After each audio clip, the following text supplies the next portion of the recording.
Si vous aimez le mystère, le paranormal, et que vous souhaitez en savoir plus sur les recherches en cours, eh bien restez avec nous sur Fréquence Évasion et découvrons ensemble en compagnie de scientifiques et de témoins les phénomènes que l'on dit surnaturels. Patience, c'est dans une poignée de minutes sur Fréquence Évasion. Fréquence Évasion. Fréquence Évasion. Enfin, il existe une radio dynamique et proche de ses auditeurs. C'est Fréquence Évasion, la radio du Grand Sud sur le web. Écoutez la différence. Fréquence Évasion vous informe sur votre région. Que se passe-t-il près de chez vous? Pour le savoir, cliquez sur Région et Office de tourisme. Bon séjour dans le Sud. Venez visiter le site Fréquence Évasion, www.fréquenceévasion.com. Votre soirée télé sur les 6 chaînes et la TNT. Qu'allez-vous regarder ce soir? Pour en savoir plus, cliquez sur Programme TV. Fréquence Évasion vous propose le programme de votre soirée grâce à programme-télé.org. Bonne soirée à la télé ou sur Fréquence Évasion. Radio Fréquence Évasion, le son de la Côte d'Azur. Vous écoutez Fréquence Évasion, nous sommes à Marseille, à l'école de l'ADN, en compagnie de monsieur David Carlin, qui en est le directeur. Nous allons parler de cette école de l'ADN à Marseille et des applications liées à l'ADN. Monsieur David Carlin, bonjour. Bonjour. Est-ce que vous pourriez, pour commencer, situer l'école de l'ADN? Où se trouve-t-elle à Marseille? Quand a-t-elle été créée? Et quels sont ses objectifs? Alors donc c'est une école qui a été créée à la suite de l'école de l'ADN de Nîmes par des chercheurs. Nous avons entendu parler de l'école de l'ADN de Nîmes et du concept qui est de faire des ateliers pratiques où les stagiaires peuvent découvrir ce que c'est que l'ADN, ce que sont les protéines, etc. Et donc un groupe de chercheurs marseillais a créé une école de l'ADN en suivant le concept de l'école de Nîmes et en partenariat avec elle. Et nous avons 2 localisations, une à la faculté des sciences de Lumini, à côté des Calanques, et une au centre-ville pour accueillir le grand public, alors qu'à Lumini, nous accueillons les scolaires et les professionnels. Alors l'ADN, c'est tout ce qui a trait à l'organisme, c'est ce qui a un rapport avec les gènes. Voilà, exactement. C'est-à-dire que les gens, aujourd'hui, ils savent ce que c'est que l'ADN, ils ont entendu parler de la double hélice, mais ils savent pas forcément à quoi ça sert, quel est le lien entre l'ADN et l'organisme. Nous, on essaye de ne pas parler seulement d'ADN et de gènes, mais de leur montrer aussi que comment est-ce que le corps est fabriqué à partir des instructions qui sont connues dans une unique cellule au début dans l'ovule, dans l'ADN de l'ovule. Alors pour les non-spécialistes, on pourrait commencer par vulgariser certains mots. Alors qu'est-ce que l'ADN? Qu'est-ce qu'un gène? Est-ce que vous pourriez nous expliquer? L'ADN, c'est une substance chimique particulière qui est composée d'un enchaînement de 4 autres substances plus petites, qu'on appelle des nucléotides. Vous avez sans doute entendu leur nom: adénine, thymine, cytosine, guanine. Donc ce sont des groupements d'atomes, et ces 4 nucléotides vont s'assembler dans un certain ordre pour donner de l'ADN. Alors comment peut-on avoir plusieurs combinaisons? Comment se fait-il qu'il y a plusieurs êtres humains différents? Comment cela fonctionne-t-il justement au niveau de l'ADN? Et en fait c'est simple, c'est comme si un Chinois nous demandait comment est-ce qu'on peut faire, vous pouvez faire des 200 000 mots dans la langue française à partir de 26 lettres. Eh bien c'est simple, c'est la séquence, c'est l'ordre des lettres qui comptent. Dans l'ADN, c'est la même chose. La machinerie cellulaire, les machines-outils qui sont à l'intérieur de nos cellules, de notre organisme, vont se déplacer le long de l'ADN, palper en quelque sorte l'enchaînement des molécules, et suivant par exemple une séquence A, T, T, T, G, ils vont la comprendre entre guillemets d'une certaine façon, un peu comme nous on comprend un langage d'après l'enchaînement des lettres. Alors comment cela s'assemble-t-il pour faire un véritable patrimoine génétique? Eh bien, souvent, oui, les gens, je leur demande, est-ce que vous avez le gène d'un pied gauche, le gène de l'épaule droite, etc. Bien sûr, les gens savent que c'est pas le cas. Le gène, ça règle des choses beaucoup plus petites. Mais qu'est-ce que ça règle? Et d'abord, qu'est-ce que c'est qu'un gène? Alors, un gène, c'est une séquence, donc une courte séquence de nucléotides qui va spécifier un caractère donné. Donc, par exemple, la kératine, quel type de poils vous allez avoir, si vous allez avoir des poils épais, ce genre de choses. Et un gène, donc ça va correspondre à quoi? En fait, notre corps est composé de 4 substances principales: les graisses, les sucres, l'ADN et les protéines. Mais en fait, il se trouve que l'ADN, un gène, ça va correspondre à une protéine donnée. Par exemple, le gène de la kératine, ça correspond à la protéine kératine qui sert à faire les poils. Alors, ce qui se passe en fait, c'est que les machines-outils de la cellule vont lire l'ADN et elles vont fabriquer des protéines. Donc, un morceau d'ADN donne une protéine donnée. Les protéines, à leur tour, vont commencer à fabriquer d'autres protéines. Elles vont assembler des graisses, assembler des sucres pour donner des composants du corps qu'on appelle les cellules, comme les globules rouges et les neurones. Ces cellules, au fur et à mesure, vont migrer, s'assembler en des organes, et différents organes vont donner un corps. Mais donc vous comprenez bien que l'ADN ne donne pas un corps, l'ADN donne des protéines qui vont assembler les sucres et les graisses pour faire des cellules, et après il y a un principe d'auto-organisation, les cellules s'assemblent elles-mêmes pour donner des organes, et au niveau supérieur, les organes pour donner le corps. Alors comment l'organisme utilise tout cela? Comment ça s'organise justement pour une harmonie, un bon fonctionnement du corps?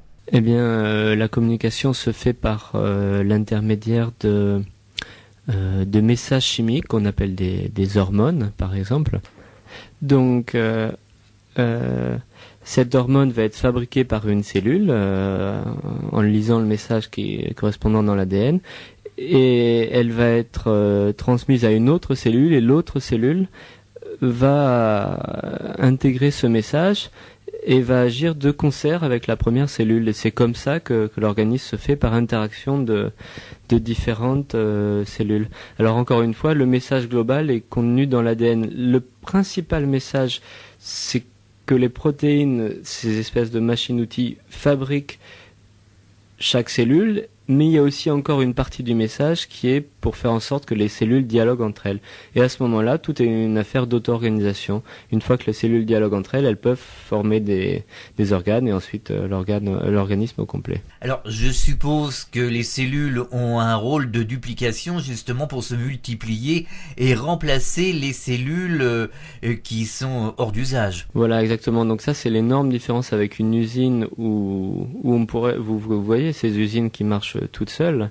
Il y a un plan d'organisation et les robots tournent 24 heures sur 24. Mais jusqu'à présent, on n'a pas réussi à faire d'usines qui se répliquent elles-mêmes. Avec l'ADN, c'est le cas, grâce à un principe qui est maintenant assez connu, c'est l'autocomplémentarité de l'ADN, c'est-à-dire que la double hélice d'ADN, elle encode un peu en quelque sorte le message de l'ADN et le message miroir dans l'autre brin d'ADN. Alors il y a un rôle aussi avec les enzymes. Quel est ce rôle? Vous nous disiez tout à l'heure hors antenne que les lucioles justement se servaient d'enzymes pour être lumineux et se faire voir dans la nuit. Voilà, alors qu'est-ce que c'est qu'une enzyme? Alors une enzyme, c'est une variété particulière de protéines qui a une activité. C'est ça la définition d'une enzyme, c'est une protéine, donc une certaine substance, qui a une activité. Cette activité, ça peut être de pomper, par exemple pomper des médicaments à l'intérieur des cellules, ou au contraire les refouler. Ça peut être de couper des aliments, comme la trypsine. Ça peut être de couper de l'ADN, ça peut être de coller de l'ADN, ça peut être énormément de choses. Et ça va même jusqu'à pouvoir émettre de la lumière. Par exemple, la luciole émet de la lumière grâce à une enzyme qu'on appelle luciférase. Lucifère, ça veut dire le porteur de lumière. En fait, c'est le diable, bien sûr. Et cette enzyme, en quelque sorte, porte la lumière pour la luciole. Protéines, sucres et graisses ont un rôle justement dans l'organisme et dans ce fonctionnement, dans ce mécanisme. Quel est l'apport journalier que l'on doit avoir justement pour que ce fonctionnement se fasse normalement? Est-ce que vous pourriez nous parler de tout ça? Alors, je connais pas exactement les pourcentages qu'il faut en graisse. La graisse, c'est ce qu'on appelle les lipides un peu plus scientifiquement, les sucres, les glucides, et les protéines, les protides. Et ce qui se passe, en fait, c'est que les protéines sont constituées par des briques élémentaires qu'on appelle les acides aminés. Et quand on mange des protéines, qu'elles soient d'origine animale ou végétale, en fait, à l'intérieur de notre estomac, on va couper ces protéines en leurs briques élémentaires, les acides aminés, et on va de nouveau s'en servir pour réassembler nos propres protéines. Donc il y a vraiment une transformation continue entre les protéines qu'on a mangées et les protéines que nous, on reconstitue à partir des acides aminés qu'on a ingérés. Nous sommes à l'école de l'ADN de Marseille. On se retrouve dans quelques instants, on marque une pause. De Menton à Toulouse, Radio Fréquence Évasion, le soleil du Grand Sud. Sur Fréquence Évasion, les stars d'hier, d'aujourd'hui et de demain se racontent en toute liberté. Pour en savoir plus, cliquez sur Programme. Bon surf sur le site de Fréquence Évasion, www.fréquenceévasion.com. La météo en France dans notre Grand Sud. Quel temps fait-il en Midi-Pyrénées, Languedoc-Roussillon et Provence-Alpes-Côte d'Azur? Pour le savoir, cliquez sur Météo.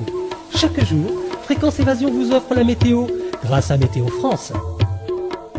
Partout dans le Grand Sud, Fréquence Évasion. Nous voilà de retour sur Fréquence Évasion à Marseille, toujours à l'école de l'ADN en compagnie de David Carlin qui en est le responsable. Alors, comment faites-vous, quelles sont les démarches que vous effectuez justement pour faire connaître cette école de l'ADN, ce fonctionnement de l'ADN, le rôle qu'il joue dans notre organisme, évidemment. Quelle est la démarche que vous effectuez ? Alors c'est une démarche qui a deux volets. La première, c'était un volet de réflexion. C'est le grand physicien de la mécanique quantique Erwin Schrödinger qui a écrit un petit livre vers 1945 intitulé « Qu'est-ce que la vie ?», qui a eu une profonde influence sur tous les biologistes au niveau théorique. Il est montré qu'il devait y avoir une sorte d'information codée quelque part dans le grand livre de la vie, et il donnait quelques caractères essentiels de cette information. Au début, les gens n'ont pas cru que ça pouvait être l'ADN, puisque l'ADN c'est composé de seulement 4 unités répétitives, toujours guanine, cytosine, thymine, adénine. Et les gens se disaient, mais s'il n'y a que 4 nucléotides, comment est-ce qu'on pourrait avoir autant de diversité ? Et ça a été montré petit à petit. La première expérience, l'expérience fondamentale, c'était de tuer des bactéries, d'en extraire l'ADN et de le mettre au contact d'autres bactéries, et de montrer que les deuxièmes bactéries, au contact de l'ADN de la première, elles acquéraient un caractère qu'elles n'avaient pas avant. Ça, c'était la première preuve que l'ADN pouvait transmettre des caractères. Et en fait, ce que j'ai oublié de dire et qui sous-tend un peu tout ça, c'est que l'ADN est universel. On le trouve chez les bactéries, on en trouve chez les humains, on en trouve chez les plantes, chez les champignons, on en trouve absolument partout. Quel que soit le règne du minéral. Alors non, on n'en trouve pas dans le règne minéral, on n'en trouve que chez les organismes vivants. Et j'ai souvent des élèves qui pensent qu'on en trouve dans les pierres, peut-être à cause de Jurassic Park.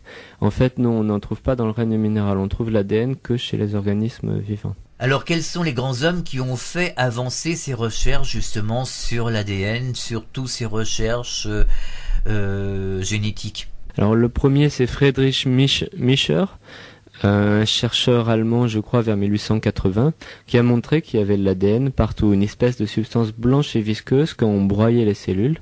On a compris sa signification seulement avec l'expérience d'Avery, que j'ai citée avant, où des bactéries mises au contact d'un autre ADN acquièrent certaines propriétés. Et ensuite, évidemment, l'expérience la plus connue, ou la découverte la plus connue, c'est celle de la structure de l'ADN par Francis Crick et Jim Watson, il y a exactement 50 ans. C'est eux qui ont compris comment était arrangée la double hélice d'ADN, et évidemment, ils ont tout de suite vu que ça suggérait un mécanisme de duplication de l'information génétique où la double hélice pouvait se séparer en deux lors de la division. Plus récemment, un dénommé Kornberg a résolu la structure de l'enzyme qui permet de dupliquer l'ADN, donc la machine-outil qui permet de fabriquer l'ADN. Et c'est assez drôle car c'est son père qui avait le premier isolé cette enzyme qu'on appelle la polymérase.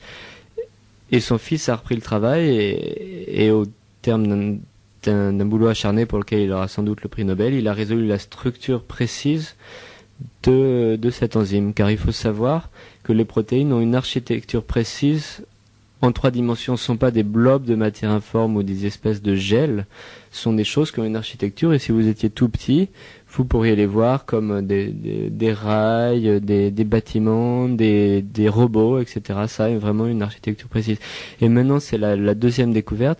Le deuxième volet de découverte, après avoir compris ce que c'est que l'ADN, on s'intéresse maintenant beaucoup plus aux protéines, puisque l'ADN, par lui-même, il ne peut rien faire. Ce qui fait quelque chose dans la cellule, ce sont les protéines. Et maintenant, c'est l'ère de ce qu'on appelle la protéomique, c'est-à-dire comprendre quelle est quelle est la structure de toutes ces protéines et qu'est-ce qu'elles font. On aurait à peu près 30 000 protéines dans le corps humain, dont on connaît seulement 6 000 à l'heure actuelle. Que font les 24 autres 1000 ? C'est toute la question et c'est le champ ouvert pour les nouveaux découvreurs. Alors comment étudie-t-on les protéines à l'heure actuelle ? On commence par les extraire de l'organisme. Alors, comme l'ADN est universel, ce qui se passe, c'est que des protéines humaines, on peut les faire produire par des bactéries. Alors bien sûr, on ne va pas couper un millier d'humains en tranches pour obtenir leurs protéines. C'est plus facile de faire rentrer l'ADN correspondant à la protéine dans une bactérie et ensuite de faire produire à la bactérie ces protéines. Donc on broie ces bactéries. Les protéines peuvent être extraites de la bactérie et ensuite séparées des autres protéines bactériennes par centrifugation, par filtration avec des tamis. Et ensuite, pour les étudier, on a recours à plusieurs méthodes physiques assez complexes. Je ne vais pas rentrer dans le détail.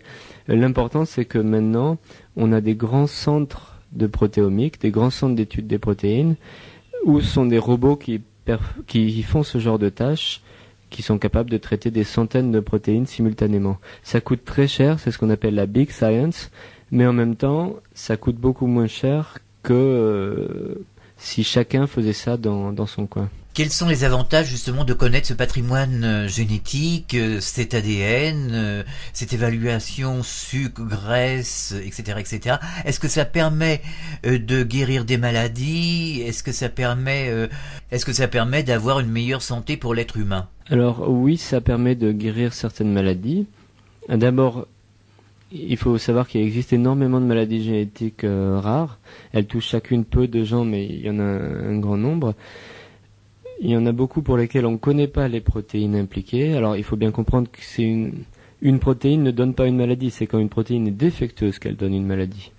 Mais si on arrive à remplacer ces protéines par la protéine correcte, qu'on ferait produire par des bactéries, à ce moment-là, la personne n'est plus malade. Alors c'est le cas de maladies comme l'hémophilie, où on supplémente la personne en facteurs de croissance. Ces facteurs de croissance permettent la coagulation du sang et ils sont produits par des bactéries. Ça pourrait aussi permettre aux diabétiques de guérir. Alors les sucres, justement, dans le cas des diabétiques, ils ont trop de sucre. Alors ce qu'on fait, c'est pas qu'on agit directement au niveau du sucre en enlevant ou en rajoutant, c'est que on rajoute de l'insuline qui est maintenant produite par des bactéries. Et ce qui permet l'insuline régule le taux de sucre et le permet de baisser. Quelles sont les différentes techniques, outils pour étudier cet ADN ? Vous nous parliez tout à l'heure du PCR. Effectivement, on a des enzymes qui permettent, une gamme complète d'enzymes qui permettent de couper l'ADN là où on le veut. On appelle des enzymes de restriction. D'autres qui permettent de recoller l'ADN. C'est comme ça qu'on peut extraire un morceau d'ADN spécial d'un humain et le mettre dans une bactérie. On a aussi des enzymes qui permettent de couper les protéines ou de les digérer. Et ce sont ces outils que vous pouvez vraiment manipuler à l'école de l'ADN. Et ça vous permet vraiment de comprendre qu'est-ce que c'est que l'ADN ou qu'est-ce que c'est que les protéines concrètement. C'est notre approche.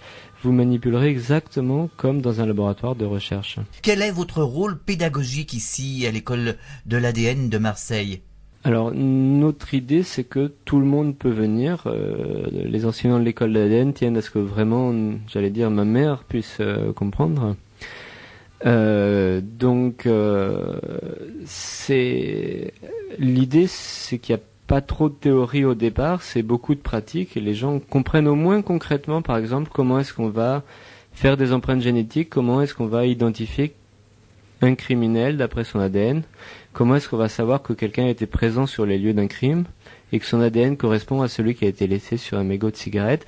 Les gens ont vraiment compris en sortant, même si toute la théorie qui est derrière, ils l'ont pas forcément compris. Donc notre approche pédagogique, c'est d'ancrer les choses dans le concret et de faire que les gens aient compris au moins deux ou trois notions vraiment en profondeur. Alors comment se passe une séance d'enseignement justement à l'école de l'ADN de Marseille ? Est-ce qu'il y a des cours théoriques ? Est-ce qu'il y a de la pratique ? Comment cela se passe-t-il ? Alors notre approche est très semblable à celle de l'école de l'ADN de Nîmes, puisqu'en fait dans le cadre d'un partenariat avec eux, ils nous ont aidés à monter cette approche pédagogique. Concrètement, on commence tout de suite l'atelier. Et les gens voient tout de suite quelque chose de concret, et on introduit la théorie ou les notions pendant les temps morts, et bien sûr on s'adapte au niveau des gens. Nous, des gens qui ont quitté le système scolaire en 4e, on va pas forcément avoir la même approche que des gens qui sont des profs de chimie à la retraite et qui ont déjà ou des parents qui ont un enfant malade et qui s'y connaissent déjà pas mal. Mais on peut s'adapter vraiment à tous les publics. Je suppose qu'il y a certains lycées et certains collèges, certaines écoles qui viennent ici à l'école de l'ADN de Marseille. Voilà, oui, il y a des lycées, donc vous pourrez évidemment, les lycées et certains collèges peuvent venir. L'idée, c'est de donner un complément de culture scientifique, sachant que souvent les lycées n'ont pas les moyens. Les moyens, ça coûte très cher, la biologie moléculaire, ils n'ont pas l'équipement, ils n'ont pas les centrifugeuses.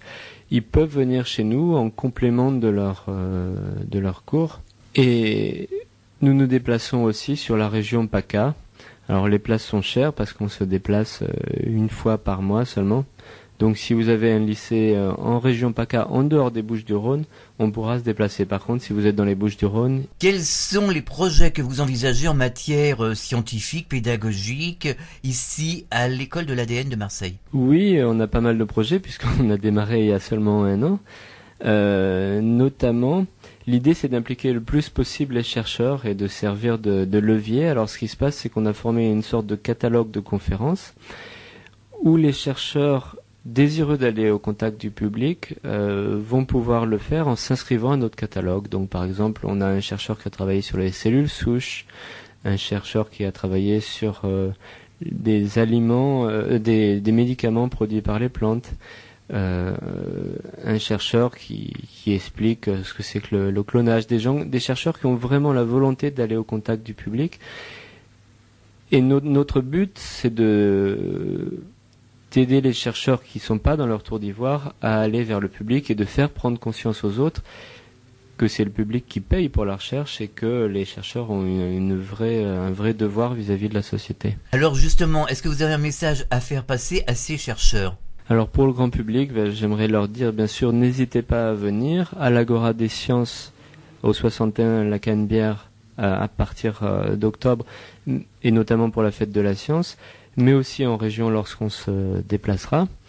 N'hésitez pas parce que nous avons un sincère désir d'être compris de tout le monde, et il y aura des choses que peut-être vous n'avez pas compris. Alors justement, est-ce que vous avez un message à faire passer à ces chercheurs ou aux auditeurs de Fréquence Évasion qui souhaiteraient découvrir l'école de l'ADN ici à Marseille et recevoir, pourquoi pas, un petit enseignement ? Alors pour le grand public, j'aimerais leur dire, bien sûr, n'hésitez pas à venir à l'Agora des Sciences au 61 La Canebière, et notamment pour la fête de la science, mais aussi en région lorsqu'on se déplacera. N'hésitez pas parce que nous avons un sincère désir d'être compris de tout le monde. Est-ce qu'il y aura des choses que peut-être vous n'avez pas compris depuis 10 ans et que vous allez comprendre vraiment de façon concrète. Peut-être pas des milliards de notions, mais il y en a certaines que vous êtes certain d'avoir compris en sortant.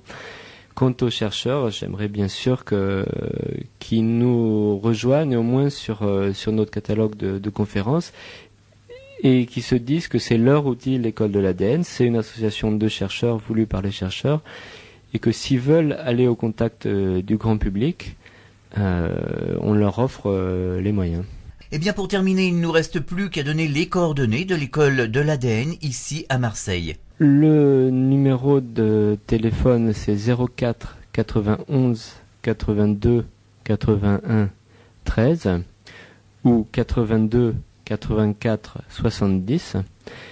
Sinon, vous pouvez appeler l'Agora des Sciences, donc le centre de culture scientifique régional à Marseille, au numéro 04 91 14 37 60. Eh bien, David Carlin, merci de nous avoir parlé de cette école de l'ADN à Marseille. Nous en savons plus maintenant. À bientôt, au revoir. Au revoir. Fréquence Évasion.